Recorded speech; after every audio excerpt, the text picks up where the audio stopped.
Retour dans le studio de la 97.fm Radio Métropolis pour cette seconde partie de l'émission. Actu débat au Togo, les préparatifs se poursuivent en vue des élections législatives et régionales prévues pour cette année 2023. Dans cette optique, un nouveau recensement électoral a démarré le 29 avril dernier, prendra fin le 6 mai 2023. Comment les partis politiques se mobilisent au Togo et quel bilan pour ces quelques jours de recensement? Ce sont entre autres sujets qui meubleront cette émission. Actu débat bien sûr sur la 97.fm Radio Métropolis. Pour en débattre, j'ai le plaisir de recevoir pour vous dans cette émission le conseiller spécial du président national de l'Alliance nationale pour le changement ANC, monsieur Eric Dupuis. Bonjour et bienvenue. Bonjour Monsieur Keyani, bonjour mesdames et messieurs les auditeurs de Radio Métropolis. Exactement. Comment se porte le parti politique l'ANC? L'ANC se porte à merveille. Nous sommes en train de travailler, de préparer les élections et nous suivons actuellement de très près ce qui se passe dans les CRV. Ça se passe très mal, on en parlera longuement tout à l'heure. Donc c'est quotidiennement que nous suivons tout ce qui se passe sur le terrain. Quotidiennement que vous suivez tout ce qui se passe sur le terrain. Nous profitons de cette occasion pour saluer le président du parti, M. Jean-Pierre Fabre. Bientôt les élections législatives et régionales. Et est-ce que l'ANC participera à ces échéances électorales? Bien sûr, nous participerons à ces élections, nous l'avons déjà dit à maintes reprises. Mais ce que nous regrettons, c'est que la CENI, jusqu'à aujourd'hui, n'ait pas encore publié son chronogramme. Si quand vous vous préparez pour des élections, il faut savoir quelles sont les diverses étapes de ces élections afin de mieux vous y préparer. D'autant plus que c'est la première fois que nous avons des élections régionales au Togo. Donc il faut qu'on ait le temps d'expliquer et d'informer les populations. Les populations attendent ces informations et attendent comment les choses vont se passer. Mais tant qu'on n'a pas le chronogramme, il est difficile d'aller vers les populations, les appeler à se mobiliser pour cette consultation électorale. Un autre problème également, est-ce que nous savons aujourd'hui si ces élections, les deux seront couplées ou pas? Pour ce qui concerne les législatives, nous avons une date constitutionnelle, puisque la dernière élection législative a eu lieu en décembre 2018. Donc, normalement, en respectant la Constitution, sauf accord entre les partis politiques, les législatives devraient avoir lieu au mois de novembre, un mois avant l'échéance de la précédente législature. Malgré ces difficultés, comment vous vous préparez au sein de votre parti? Nous nous préparons. Vous savez, l'ANC est un grand parti très organisé. Nous avons ce qu'on nous appelons les affaires électorales. C'est une grande commission qui regroupe plusieurs commissions et qui travaille tous les jours pour préparer le terrain, pour sensibiliser nos fédérations. Et au sein des fédérations, nous avons des structures pour l'organisation des consultations électorales. Exactement. Et dans cette logique même, avoir sa carte d'électeur est un devoir, nous le savons tous. Et est-ce que vous sentez l'engouement autour de l'obtention de ces cartes d'électeurs aujourd'hui? Bien sûr, il y a un engouement. Et là, j'en profite pour féliciter nos concitoyens qui se sont mobilisés massivement pour aller se faire inscrire. Mais malheureusement, parfois, les gens sont obligés d'attendre 2 heures, 3 heures, 4 heures, 5 heures pour avoir cette carte qui est nécessaire pour exercer son droit de citoyen, parce que voter est un droit citoyen, est un devoir citoyen. Mais on a l'impression qu'on empêche les citoyens d'aller s'inscrire. Vous savez, je laisse tomber le samedi, le dimanche et le 1er avril. Mais le mardi, le mercredi, le jeudi, les gens qui travaillent, les travailleurs, quittent leur emploi ou demandent des permissions dans leurs entreprises pour arriver tard, avec retard. Et malheureusement, ces personnes vont dans les CLC et attendent toute la matinée, retournent chez eux sans avoir leur carte d'électeur. C'est totalement inadmissible. Nous avons le sentiment que ceci a été organisé à dessein pour empêcher les populations de la région maritime, zone 1, qui regroupe plus de 3 millions et demi de population d'après le dernier recensement des populations et de l'habitat, près de 45% des populations, on a l'impression qu'on veut les empêcher. Mais qui veut les empêcher? Le régime en place. Vous savez, ce qui se passe... Est-ce qu'ils ont intérêt à empêcher les gens à aller faire leur carte d'électeur? Je vais vous faire une démonstration tout à fait simple. On a, dans la région maritime, près de 50% de la population. Il suffit de s'organiser pour que peu de gens s'inscrivent, de manière à ce que après, on compense ce manque d'enregistrement des citoyens. Voilà, c'est tout. En 2020, d'après les chiffres que nous avons, près de 60% des populations de la région maritime,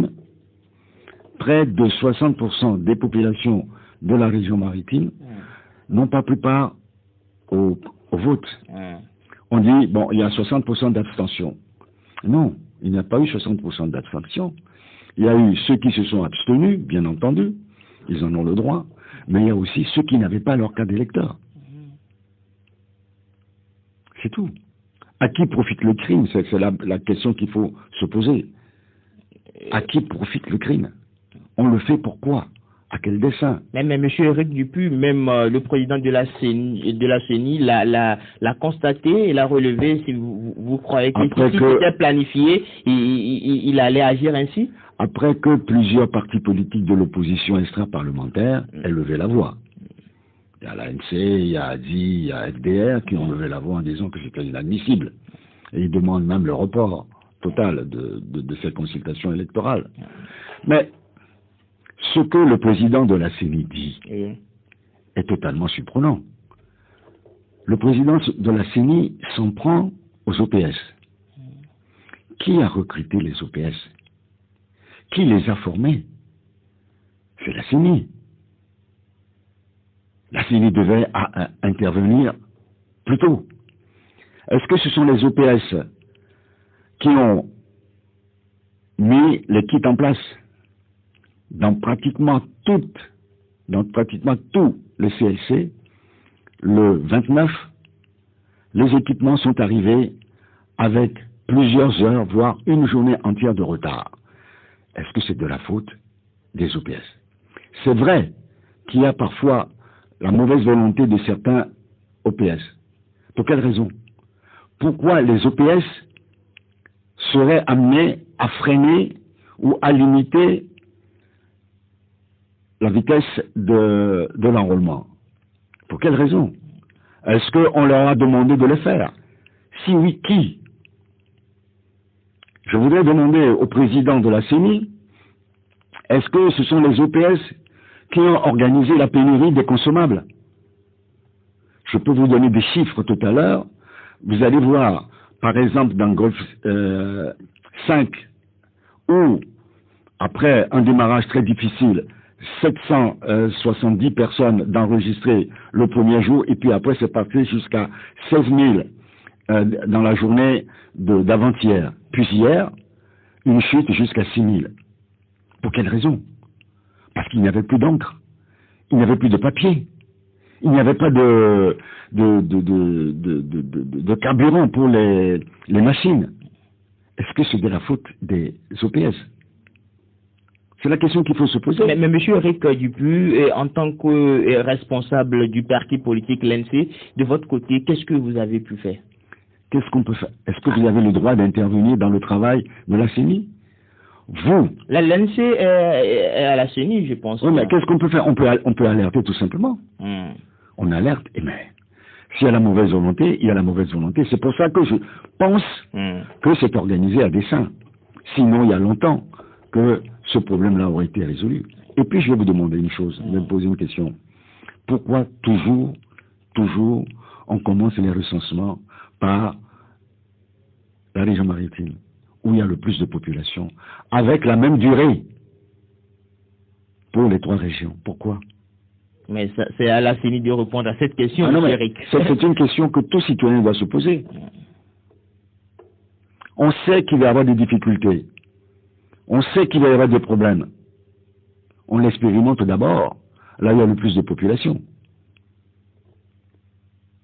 Comme ça, il y aura moins d'inscrits et sur les autres régions, les choses iraient mieux. Mais M. Eric Dupuis, aujourd'hui, dans cette lenteur des recensements, selon vos investigations, c'est dû au matériel ou c'est dû à ces personnes? C'est tout un ensemble de choses.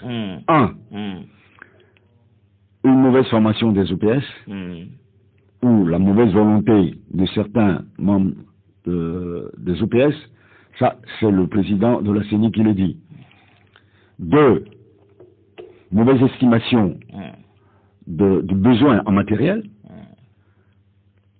L'exemple le plus criard, c'est que on a attendu 3 jours pour se rendre compte qu'il n'y avait pas suffisamment de kits. Partout maintenant, on envoie des kits, on crée des CLC, on crée même des CRV, sans prévenir les partis politiques, sans prévenir les populations. Vous êtes dans un quartier, du coup, on crée un CRV ailleurs, vous n'êtes même pas informé. Ce CRV vont servir à quoi? À qui? Ça, c'est peut-être une mauvaise organisation ou une mauvaise estimation. Est-ce que c'est vérifié? C'est vérifié. Tout ce que moi je vous dis est vérifié. Vous savez, sur mon téléphone, à tout instant, je reçois les messages de tout ce qui se passe dans les CRV. À tout instant. Et nous avons sur le terrain, dans chaque fédération, nous avons 130 fédérations au Togo. Dans chaque fédération, nous avons 3 superviseurs. Et ces superviseurs, toute la journée, circulent dans les CRV et nous tiennent informés. Et vous pouvez voir, à tout instant, on a des résultats. Là, les listes de nouveaux CLC créés, EPP Zoluagan, EPP Akangandji, EPP Sigboroué, tout ça là, c'est immédiat. Et puis je vais vous prendre un petit exemple, je vous en ai parlé tout à l'heure. C'est Golf 5. Golf 5, le 29 avril, 776 personnes enregistrées. 496 femmes, 280 femmes, 496 hommes. Le 30, 8199 enrôlés. Le premier, 11 980 enrôlés. Le 2, 14 500 enrôlés. Le 3, 16 274 enrôlés. On se dit bravo. Le 4, on a installé 2 kits supplémentaires. Résultat, à la fin de la journée d'hier, du 4, 6 880 enrôlés. On a chuté de 16 000 à 6 000, tout simplement parce que il n'y avait plus d'encre, il n'y avait plus de papier. Toutes ces informations-là, moi je les ai directement et toutes les minutes. Si les informations sont alarmantes, je saisis la CELI ou je saisis la CENI. Et si vous c'est constant. Si vous saisissez ces institutions, quelles sont leurs réponses à votre endroit? Moi, je n'ai pas besoin de réponse. La seule réponse que j'attends de ces institutions, c'est de faire en sorte que les choses aillent mieux. Je n'ai pas besoin qu'on me donne une réponse. Est-ce qu'ils vous écoutent quand même? La preuve que non, puisque rien n'est mis en place. Je pense qu'ils nous ont écoutés un peu en multipliant les installations dans le désordre et dans la précipitation de CLC. Mais pourquoi vous qualifiez ça de désordre? Mais c'est dans le désordre, ça se prépare. Normalement, ça se prépare. On prévient. On prévient les populations, on prévient les partis politiques. Vous savez, quand on installe un CLC, il faut envoyer des gens pour représenter les partis politiques dans les CLC. Si je ne suis pas prévenu, comment est-ce que je peux envoyer des gens? Comment? Il y a des milliers de personnes que nous avons déployés. Du jour au lendemain, on vous dit, ah, il nous faut 20 personnes, 50 personnes, 100 personnes, parce que nous avons ouvert de nouveaux CLC. Il faut d'abord qu'on les recrute, ces gens-là. Ce sont nos militants. Il faut qu'on les forme. C'est pour ça que je dis que c'est dans le désordre et dans la précipitation. Quand vous créez un CRV, un centre de recensement et de vote, qui va regrouper 2 ou 3 CLC, il faut que les partis politiques soient informés, de manière à ce qu'ils soient prêts à fournir le personnel adéquat. C'est ça, c'est le désordre total. Et c'est le non-respect du code électoral. Vous savez, vous allez, j'en ai parlé hier à la conférence de presse, vous allez dans plusieurs CRV, vous avez ce qu'on appelle chef centre. Ça n'existe pas dans le code électoral. C'est le RPT qui a inventé cela. Et ces gens ont tout pouvoir d'intervenir, de faire enrôler telle ou telle personne à leur guise, tout simplement parce que si vous voulez aller vite, ils vous amènent dans un CLC où le président est de son bord. Mais vous ne pouvez pas juger cette façon s'il n'y a pas de preuves. Si j'en parle, c'est parce que j'ai des preuves. Mais M. Éric Dupuis... D'autant plus que moi-même, là où je me suis inscrit, j'étais intervenu auprès de ces gens-là. Mais M. Éric Dupuis, aujourd'hui, vous invitez les membres de votre parti à aller faire ce recensement. Est-ce qu'on peut dire que vous aviez appris des échéances précédentes? Je vous parlais des chefs centres. C'est pas d'aujourd'hui. Les chefs centres, ce sont eux qui organisaient par le passé les fraudes dans les bureaux de vote, dans les centres de vote. En distribuant, ce sont eux qui détenaient les procurations en blanc. Et si c'était vrai, et ce que vous dites actuellement... Ne me dites pas, et si c'était vrai. Parce que si vous me dites, et si c'était vrai, je considère ça comme de la provocation ou une insulte. Ce que je dis, monsieur, ce que je dis, pour moi, est une vérité. Que vous le mettiez en doute, c'est votre droit le plus absolu. Mais ne me dites pas que c'était vrai. Je suis ici en tant que responsable, et tout ce que je vous dis, j'en prends la responsabilité entière. J'aimerais savoir depuis, et si vous aviez constaté ce genre de problèmes, et qu'est-ce que vous aviez fait de votre côté pour pouvoir éviter ces problèmes et au cours des échéances à venir? À chaque fois, lisez nos rapports, à chaque fois, nous l'avons soulevé et signalé. Oui, peut-être pour nos auditeurs qui n'ont pas... Non, mais à chaque fois, nous le relevons, nous le signalons. Ce que je dis, Adil l'a dit. Le FDR l'a dit. Même le président de la CENI le dit de manière différente. Pourquoi les partis politiques de l'opposition mentiraient si ce n'est pas une réalité? J'ai plus de 5000 personnes déployées sur le terrain que je gère. Pourquoi j'irai chercher des problèmes? Je vous dis, toutes les informations viennent minute par minute ici. Je peux même vous dire ce qui vient de tomber à la minute près. Exactement, mais nous poursuivons dans cette émission. Aujourd'hui, nous parlons de 2 élections, les régionales, les législatives, et les Togolais vont se prêter à cet exercice pour la première fois. Je vais parler des régionales. Quel intérêt de participer à une élection régionale? L'élection régionale est une élection importante. Nous avons participé en 2019 à l'élection locales qui nous ont permis d'élire les conseillers municipaux, puis les maires, qui travaillent depuis bientôt 5 ans. Il faut s'en féliciter. Ça fait des années que nous attendions la décentralisation. J'avoue que ça aussi, ça a été bâclé, parce que le régime actuel ne veut pas un transfert normal du pouvoir qui revient aux mairies, aux maires. Vous savez, l'histoire, il y a plusieurs histoires Je peux citer par exemple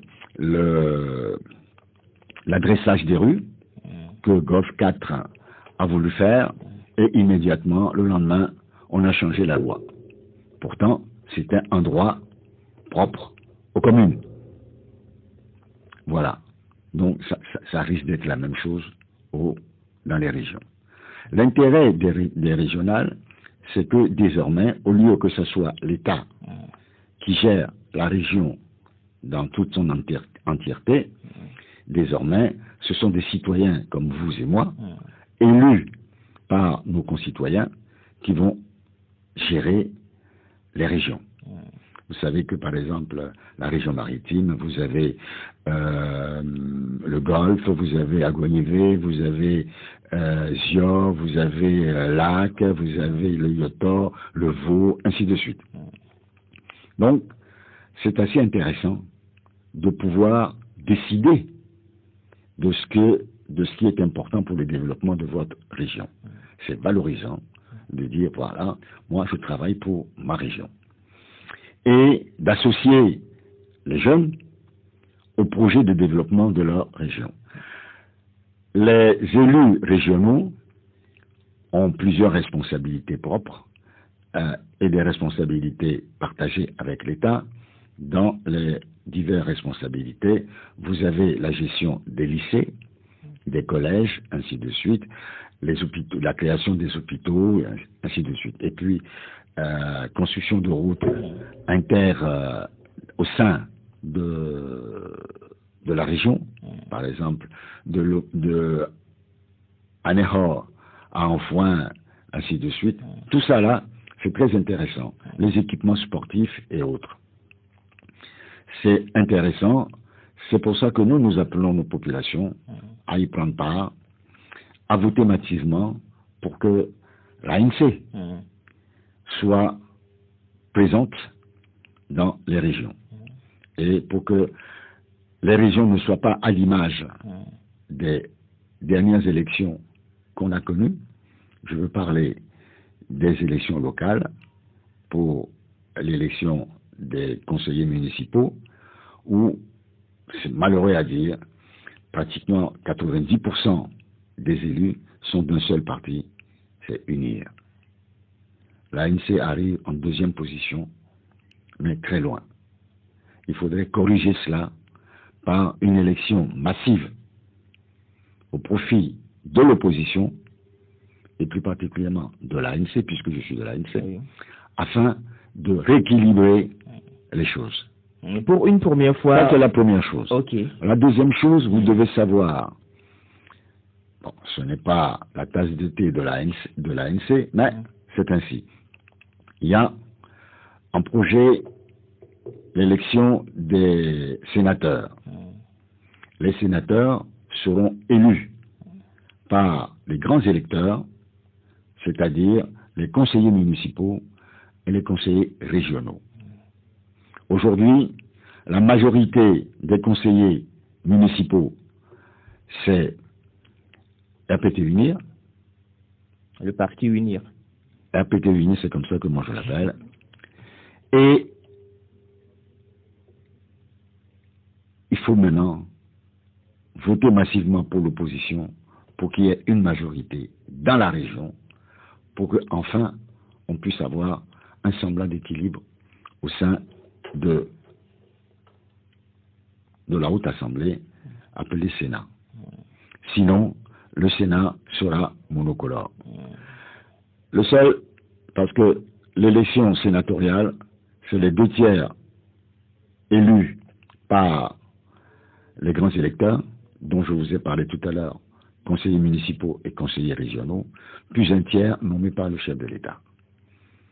Si vous, Togolaises et Togolais, vous voulez la présence de l'opposition au sein de cette institution, vous avez tout intérêt à voter massivement pour les positions démocratiques. Exactement, Monsieur Eric Dupuis, pour cette première fois, bien sûr, et pour les élections régionales, est-ce que vous voyez des difficultés à l'horizon pour pouvoir réveiller la conscience? La première difficulté à l'horizon, C'est ce qui se passe actuellement, depuis samedi dernier. On refuse d'enrôler les gens. Ce sont ces gens-là qui auront voté demain. Si vous ne les enrôlez pas comme il faut, ben, il va y avoir un problème. Vous savez, même ce qui se passe actuellement au niveau des inscriptions sur le fichier électoral, c'est une violation de l'article 11 de la Constitution. Dans son alinéa 3, la Constitution dit « Nul ne peut être favorisé ou désavantagé en raison de son origine familiale, ethnique ou régionale. »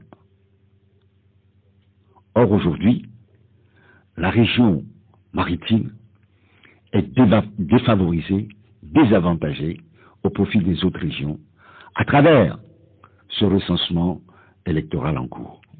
Donc, il est temps que les dirigeants de ce pays en prennent conscience et corrigent le tir en augmentant le délai d'au moins une semaine afin que chaque Togolaise et chaque Togolais puisse s'inscrire librement sur la liste électorale. Et nous allons y revenir sur votre doléance. Hier, vous étiez face aux hommes de médias.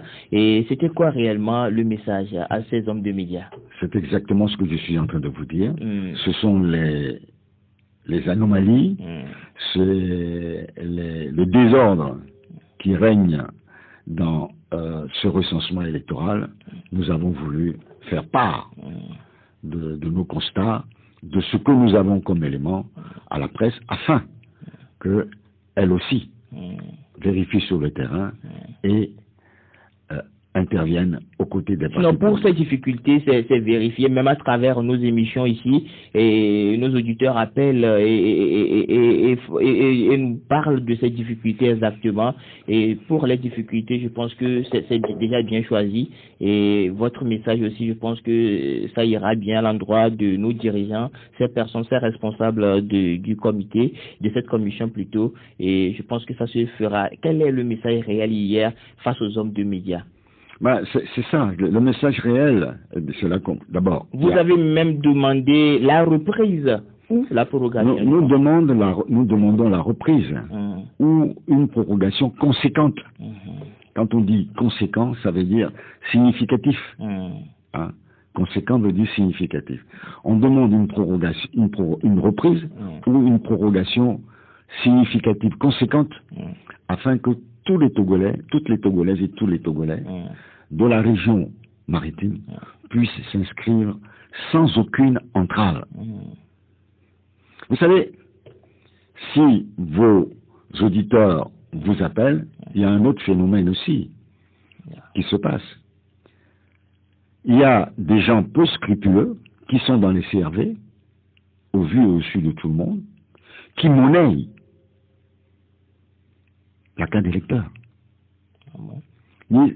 Vous me donnez les 2000 francs, 3000 francs, et je m'organise pour que vous passiez. Ça se passe ici? Ça se passe. C'est ce qui nous a été rapporté à plusieurs reprises. Même ce matin, on me l'a encore dit. Mais c'est pas normal. C'est interdit par la loi. Que fait la CELI? Ces informations sont remontées à la CELI. Dans Golfe 2, on m'a rapporté qu'il y avait un groupe de femmes qui passaient de CLC à CLC à la recherche d'un certain monsieur qui a pris leurs cartes et devait s'occuper de les faire passer en priorité. On le retrouvait plus. Elle ne le retrouvait plus. Ce sont des choses qui sont totalement inadmissibles. Mais si ces personnes font partie de l'équipe de la chimie. Mais je ne veux pas rentrer dans ce débat-là. Vous savez, dans les CRV, vous ne pouvez pas y aller faire n'importe quoi. Normalement, il y a la sécurité. Normalement, il y a des agents de la CELI et de la CENI qui sont là. Ils sont aussi informés que moi. Et pourquoi ils ne réagissent pas? C'est la CELI qui doit faire la police au sein des CRV. Ce ne sont pas les partis politiques. Moi, je n'ai pas le droit d'intervenir ou de dire ça c'est... Non, je n'ai pas le droit. Je peux faire remarquer certaines choses. Mais ce sont les CELI qui doivent faire les gendarmes au sein des CRB. Et je ne peux pas croire que les CELI n'aient pas les informations que je vous donne. Je ne peux pas le croire. Je ne suis pas le seul à donner ces informations. Tous les partis politiques de l'opposition donnent les mêmes informations. Quand vous ouvrez vos antennes, les gens téléphonent, ils vous donnent les mêmes informations. Même le président de la CENI, en essayant de jongler un peu, donne partiellement les informations, mais c'est totalement anormal et inadmissible. Vous venez de soulever aussi ce problème lié au chronogramme et l'ANC faisant partie de la CENI. Et comment vous pouvez l'expliquer? Vous savez, quand vous prenez la composition de la CENI aujourd'hui, ils sont 17 membres. Il y a la majorité parlementaire, RPT Unir, la majorité, l'opposition parlementaire, presque Unir, presque en totalité Unir. Selon vous? La société civile, qui a été RPT Unir par le passé, est aujourd'hui représentant de la société civile.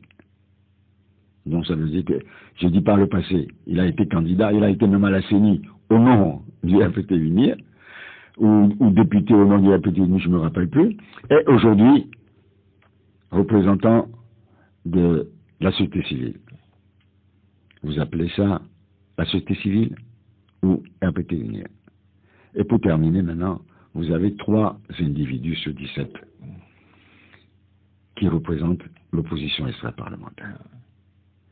Quel est le poids, quelle est la capacité de ces 3 personnes à agir contre les autres, contre 14 personnes? Peanut. Mais ils n'ont pas aussi le chronogramme? Ils n'en ont pas. Pour qu'ils puissent avoir le chronogramme, il faut que la CENI sorte le chronogramme. Exactement. Et ils n'ont pas soulevé ce problème. Et puis il y a un autre problème. Il y a un autre problème. Vous savez que vous êtes jeune. Vous savez que pour s'inscrire sur la liste électorale, il faut avoir 18 ans. Exactement.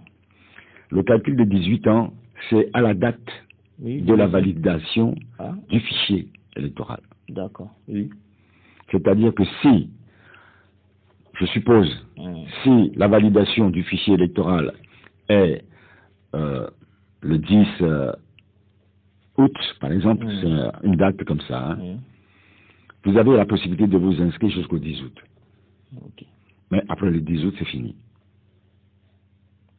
Or, si vous n'avez pas le chronogramme, si vous ne savez pas quelle est la date de clôture, quelle est la date de validation approximative, vous ne pouvez pas le faire, vous n'avez pas l'information.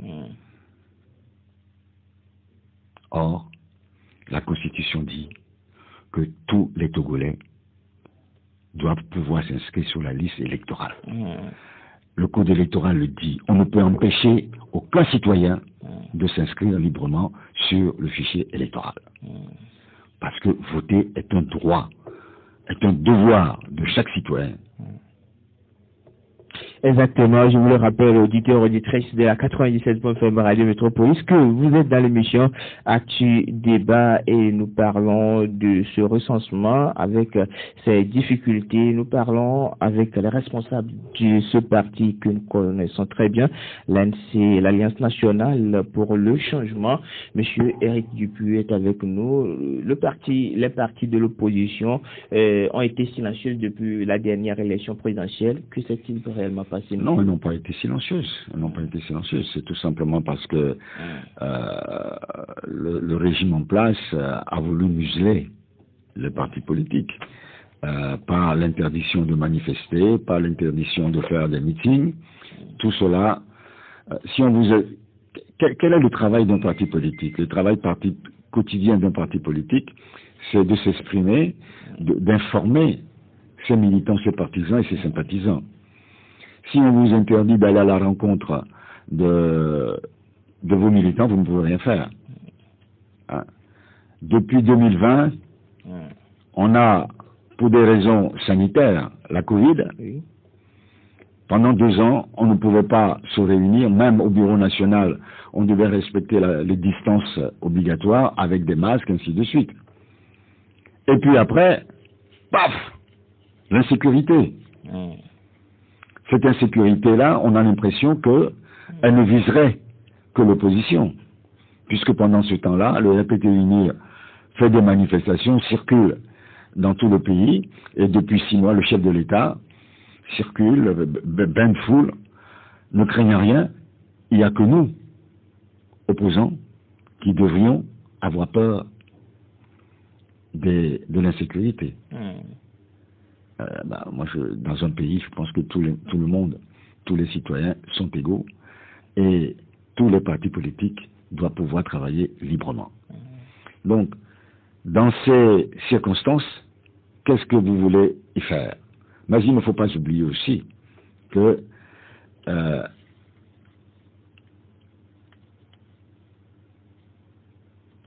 DMK, Monseigneur Kodo, Brigitte Ayanango et Abéoumi Kodo ont beaucoup contribué à cela en faisant circuler de fausses informations, des mensonges sur tel ou tel parti.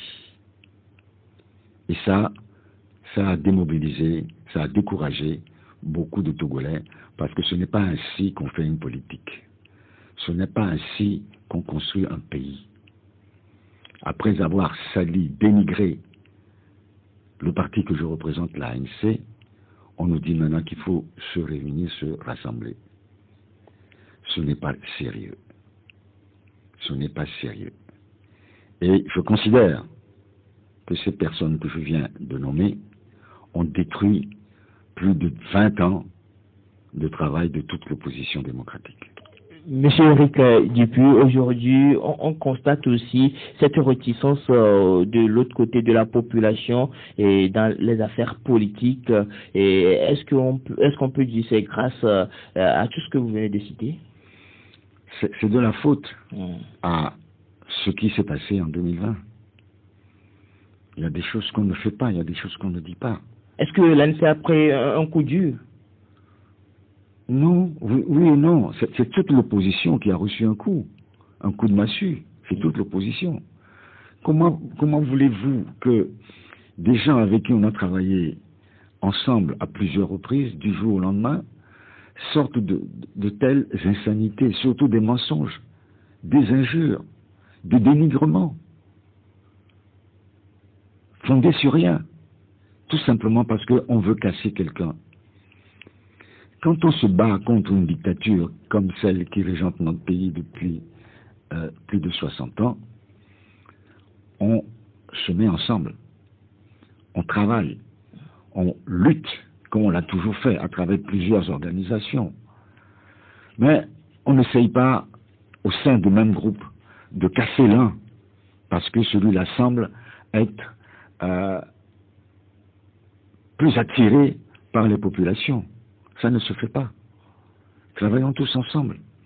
Cultivons nos jardins et essayons de faire profiter des fruits de notre travail aux populations que nous voulons sauver des mains de la dictature. C'est comme ça que ça se passe.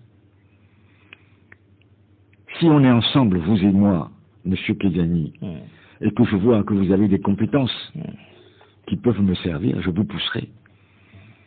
Je ne veux pas essayer de vous noyer, bien au contraire. Je vous donnerai les moyens pour que vous émergez. C'est ça le bon sens. On ne va pas inventer des choses. Et c'est ça qui mine notre pays. La méchanceté, la jalousie. Il faut qu'on arrête cela. Monsieur Eric Dupuis, pourquoi les regroupements au sein de l'opposition n'ont jamais marché? Mais c'est cela, c'est ce que je suis en train de vous dire. C'est ce que je suis en train de vous dire. Il manque de la vérité, il manque de la sincérité. Quand on est ensemble, il faut qu'on soit ensemble pour un objectif donné. Or, on s'est rendu compte que cette opposition diverse n'a pas les mêmes objectifs, n'a pas les mêmes volonté, n'a pas la même démarche, les mêmes moyens pour affronter la dictature. Donc c'est très difficile. Est-ce qu'aujourd'hui... C'est une opposition disparate. Est-ce qu'aujourd'hui, avec toute cette situation ou toutes ces situations que vous aviez vécues, est-ce qu'on peut retrouver ce parti politique, l'ANC, en coalition un jour encore? Coalition, je pense que c'est trop tôt. C'est un bien grand mot.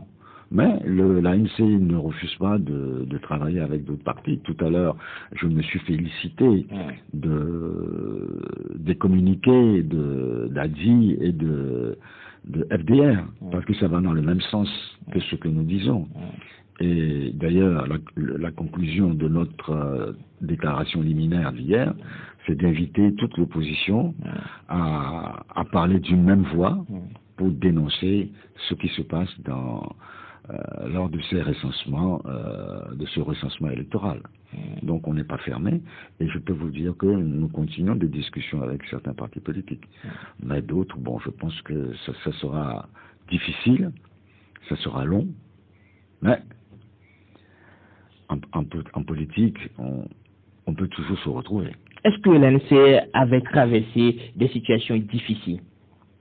C'est-à-dire quoi? Au cours de ces échéances précédentes, je veux parler des présidentielles. D'après tout ce que vous venez de citer. Je vous ai dit que d'abord, la présidentielle de 2020 a été tout sauf une élection. Nous l'avons dit. Nous l'avons dit. Les résultats qui ont été proclamés ne sont pas les vrais résultats. Tout comme l'élection législative de 2018, c'est pas des élections. Mais c'est le résultat de la CENI. Ça doit être respecté par tout le monde. Moi j'aimerais juste savoir. Ah non, monsieur, ça ne doit pas. Monsieur, nous citoyens, vous avez le droit de dire que c'est faux. Mais nous, citoyens, on n'a pas la preuve. Par exemple, nous, citoyens. Supposons que vous soyez de tel village et vous savez que vous avez voté majoritairement, on se connaît tous au Togo, majoritairement toute telle personne, et vous voyez une autre personne sortie, vous direz non. On peut dire non, mais on nous demandera, on a quoi comme preuve, par exemple? Il y a un membre éminent du RPT Unir qui a protesté en disant, chez nous ici, tel parti n'a jamais été représenté, c'est le NET. Je ne comprends pas comment le NET puisse avoir un député chez moi. Un ancien président de l'Assemblée nationale togolaise qui a dit ça sur les antennes. Alors, c'est une vérité.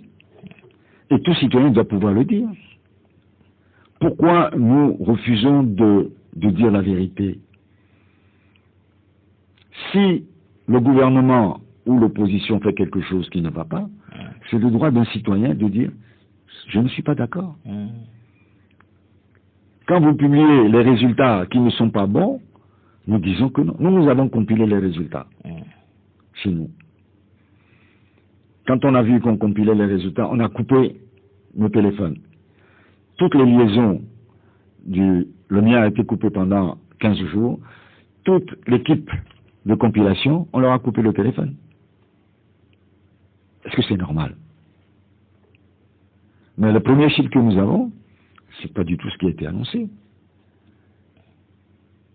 C'est pas du tout. Ce qui veut dire que personne, nous l'avons dit dans une déclaration qui engage l'ANC, personne aujourd'hui ne peut dire qui a gagné en 2020. Personne. Aujourd'hui, nous parlons encore des élections.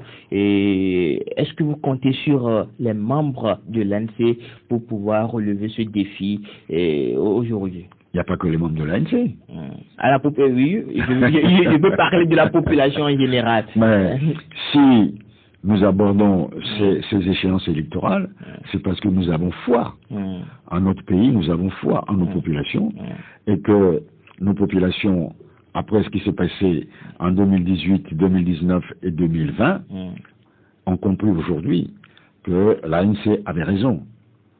Et l'ANC doit reprendre sa place du leader politique. Je ne peux pas dire le leader de l'opposition, mais je dis le leader politique. Hein, parce que si le peuple veut, l'ANC peut être demain le premier parti politique de l'Assemblée nationale. Et je ne pourrais que m'en féliciter. Est-ce que, avec ces situations, je ne vais plus revenir dans le passé, mais bon, la population vous a quitté, arrivé à un certain moment. La population ne nous a pas quittés. Ils étaient toujours avec vous? Bien sûr. Je vous ai dit que les résultats de 2020 ne signifient rien. Et de deux, dans la région maritime, plus de 60% des électeurs ne sont pas allés voter. Ne sont pas allés voter, soit parce qu'ils n'étaient pas contents des déclarations de Poudreau et compagnie, et de deux, tout simplement parce qu'ils n'avaient pas leur carte d'électeur, parce qu'en 2018, on leur avait demandé de ne pas aller s'inscrire. Oui, c'est ce que... Et en 2019, quand on a fait l'inscription sur la liste électorale en 2019, ça a été fait de la même manière. J'avais mis 3-4 heures pour avoir ma carte d'électeur. Mais Monsieur Dupuis, bon, j'aimerais savoir, c'est une question personnelle là, qu'est-ce qui vous a poussé à empêcher la population en temps d'aller s'inscrire? On n'a pas empêché, on a demandé à la population de ne pas aller s'inscrire. C'est tout simplement parce que nous étions dans une autre configuration à l'époque, c'était la C14. Et rappelez-vous que lors de nos discussions, après nous étions allés à Conakry. J'étais de la délégation, puisque j'étais le représentant de l'ANC à la C14. Et après des discussions avec le président guinéen, il nous a affirmé que la CENI sera paritaire. 50% pour l'opposition et 50% pour le parti au pouvoir. Et que le président sera une personnalité neutre, une personnalité étrangère. Nous avons remercié, nous sommes rentrés. Dès que nous sommes rentrés, on s'est réunis pour faire le point. On nous demande de présenter nos 8 membres et d'aller prêter serment. Ah bon, c'est bizarre. Et le président? Ah, le président, c'est le pouvoir qu'il nomme. Ah bon. Tiens, c'est pas ce qui a été décidé. Et puis, on apprend que 2-3 jours après, il y avait le recensement. On dit, il faut une CENI paritaire pour conduire les travaux. Vous nous dites qu'on a déjà tout fait, le recensement a commencé, maintenant venez nous rejoindre. Pourquoi faire? Pourquoi faire? On a dit non. Vous repoussez le recensement de quelques jours, on vous rejoint et on voit ensemble les conditions de ce recensement. Est-ce que c'est normal ou pas normal? Je vous dis, venez, on va travailler ensemble pour telle chose. Vous me dites d'accord, on va le faire ensemble. Vous arrivez, je vous dis, oh, j'ai déjà tout terminé, mais on va faire semblant qu'on était ensemble. Vous accepterez? Mais ça veut dire que, en acceptant, vous vous engagez sur quelque chose que vous ne maîtrisez pas. Et c'est une erreur grave. Mais j'ai l'impression que la population de son côté ne comprend pas forcément tout ce qui se passe au sein de vos coalitions ou autres. C'est très important de rentrer. Je suis désolé de vous contredire. La population comprend très bien, puisque chaque fois que je passe sur les radios, mes collègues également, on essaye d'être le plus clair possible et le plus sincère possible. Je suis quelqu'un qui n'a pas le double langage. Je suis direct et franc. À mon âge, je ne vois pas de qui je vais avoir peur pour maquiller ce que je pense. Je dirai toujours ce que je pense.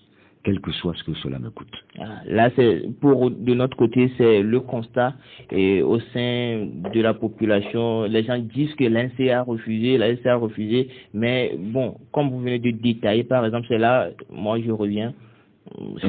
Là aussi, c'est une technique de désinformation utilisée par le régime en place. C'est là je parle de l'incompréhension de la population, puisque la population n'a que l'ANC au bout des lèvres. Quand vous allez sur les réseaux sociaux, il y a des jeunes du régime en place, du RPT UNIR, qui manipulent les gens, qui font circuler des informations totalement erronées, totalement fausses sur les autres partis politiques. Et plus spécialement sur l'ANC. Pourquoi l'ANC? On dit souvent dans notre langue que ce sont aux fruits mûrs qu'on jette la pierre. Si vous allez sous un manguier et que vous voyez une mangue mûre là-haut, c'est à cette mangue-là que vous allez jeter la pierre, pas aux mangues vertes. Merci beaucoup à vous, Monsieur Eric Dupuis, conseiller spécial du président de l'ANC. Et nous sommes talonnés par le temps. Et qu'est-ce que vous aviez comme message à adresser à la population avant de clore cette émission? Merci beaucoup. Le message est simple. Comme je l'ai dit hier dans le liminaire de notre conférence de presse, chers compatriotes, prenez d'assaut les CLC, restez là le temps que cela durera, faites tout pour obtenir votre carte d'électeur. Ne donnez pas de l'argent à qui que ce soit pour qu'il aille vous obtenir la carte d'électeur. C'est interdit par la loi. Si vous le faites, vous favorisez la fraude, vous favorisez des gens indélicats qui sont là pour vous nuire, ils ne sont pas là pour vos intérêts. C'est un droit constitutionnel à chaque Togolaise et Togolais de s'inscrire sur la liste électorale, d'avoir sa carte d'électeur et le jour venu d'aller voter. Voter massivement pour l'opposition togolaise, l'opposition aujourd'hui extra-parlementaire et plus spécifiquement l'ANC.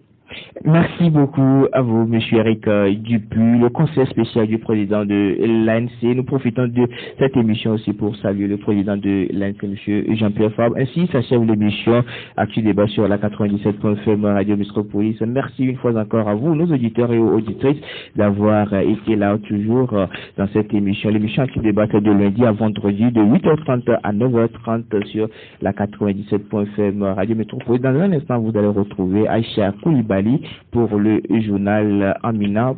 Pour moi, nous nous donnons rendez-vous pour le premier numéro de l'autre semaine et c'est lundi.